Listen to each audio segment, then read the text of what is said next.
the city lights and the crazy nights. Figure I should probably give it a try.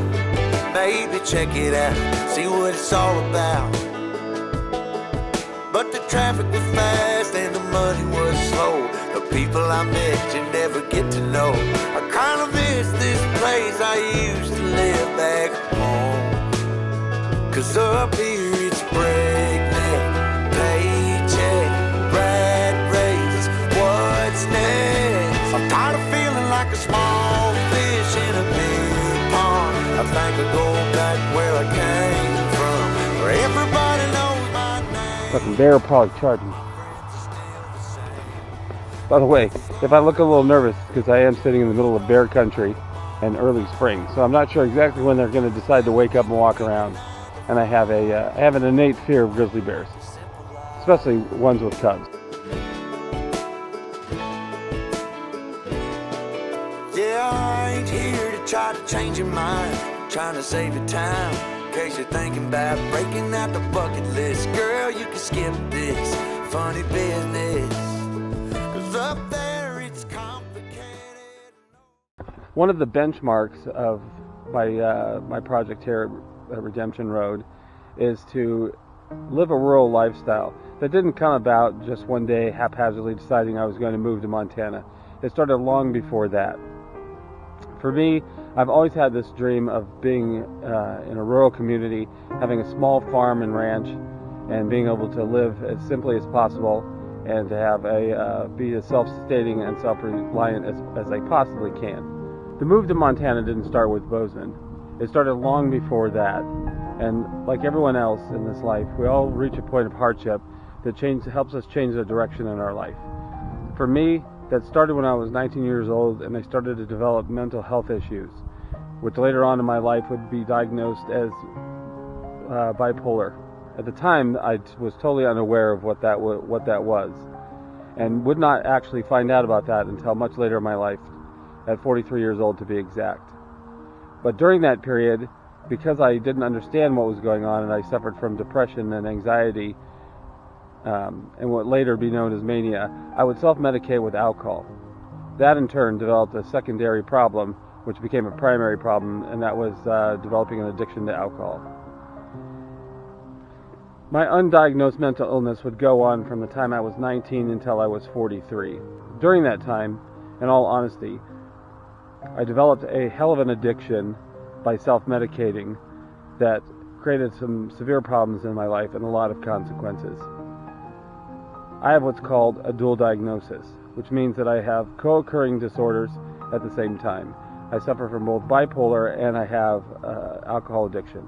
For those not familiar with what dual diagnosis is, it's when you have two co-occurring problems.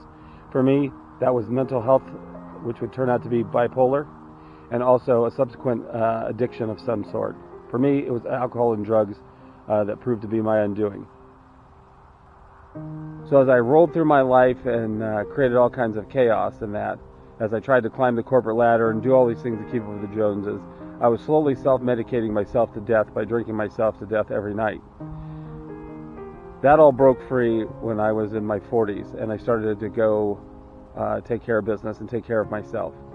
Unfortunately, that would take 5 different rehabs and a whole lot of different work and programs of psychiatry and therapy in order to gain the recovery that I did. However, once I got recovery, that is when life started to change, and also when Bozeman came into play.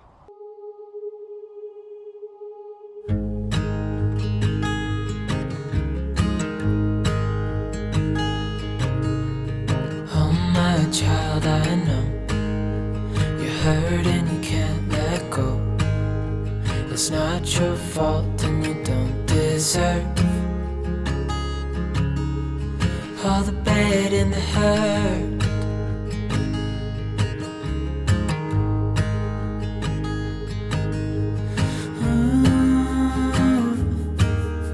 I know you tried so hard. I know you've done your part. It's not fair. You did your time. How much longer will you suffer in this life? But don't give up, just hold on tight. It'll be alright.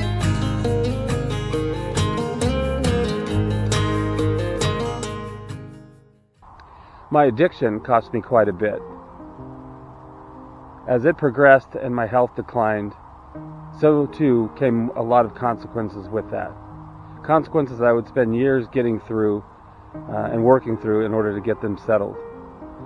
Having come out of that, though, once I got into recovery, what I found was a lot of the things that I was chasing, a lot of things that were important to me, no longer were.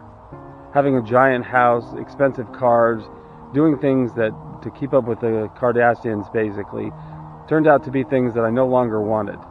What I found to be important was time with family, time with friends, and time enjoying the things in life that I love, like hunting, fishing, and the outdoors. One of the things I had to do to simplify my life was find a balance, and that balance is found in recovery. It's through the rooms of recovery that I was able to find a program to help me keep my alcoholism at bay, and to also keep my mental health and wellness at a level that is balanced out. Point, whether it's early on or for me later in life, where you start to gain some clarity and decide what it is that you really want in your life. For me, that has always been to live a rural lifestyle, and that's the reason for the move here to Montana, is to be able to do that. Growing up, I've always been interested in farming and ranching. Even in high school, I was part of Future Farmers of America and raised livestock as part of that for myself. Piece has always been to build my own home. And so part of the reason for moving to Montana was to do just that, was to combine both of those lifelong dreams into one rural lifestyle. However, in order to do that, it took many years and many miles, and it took a lot of different things that I had to work through in order to make that happen.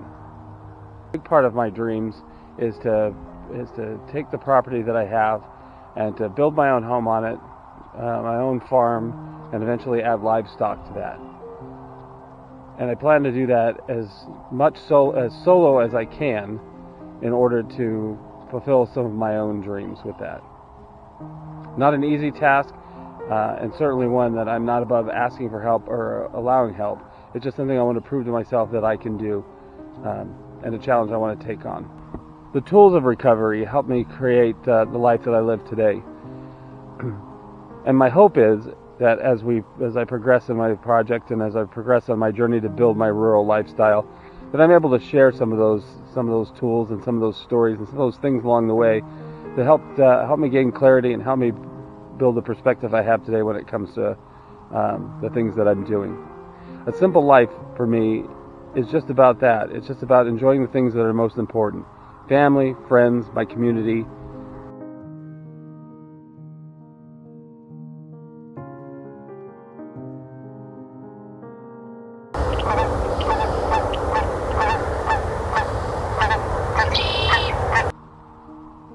One thing that kind of has become very clear as I continue on with the YouTube channel and keep doing things is that Redemption Road itself is about the journey of being here in Montana and living life on life's term in a rural environment and being able to create the things I want to create.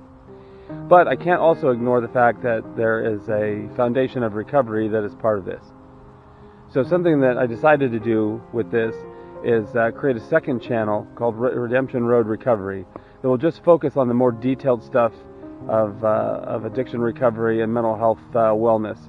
And I'll have a link down below to that site if you're interested in following that, or staying with Redemption Road itself and following what happens as we build our life here and continue to build it here in Montana.